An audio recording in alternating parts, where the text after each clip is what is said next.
Hi there. This week, I've been thinking a lot about beliefs as a resiliency skill, especially in the midst of transitions. Typically, in a transition, there's an ending. Sometimes it's a crisis. We've had the pandemic. And then there's a period, what my wife, who's a clinical psychologist and specializes in transition, talks about the abyss, where we go along, we have this crisis, and then there's an abyss where everything gets turned upside down, and then we begin to transition out of that. The thing that I was thinking about this week is we've had the obvious transition from the pandemic to now getting back to normal. But I'm concerned about the fact that we tend to, even in other circumstances, try and leapfrog over the abyss or figure out a way to build a bridge rather than really examining and going through it.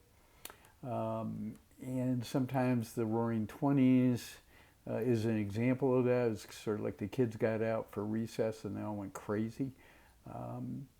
That as we begin this other transition back to normal life, to a new beginning, what do we want that to look like for ourselves and for us as a culture?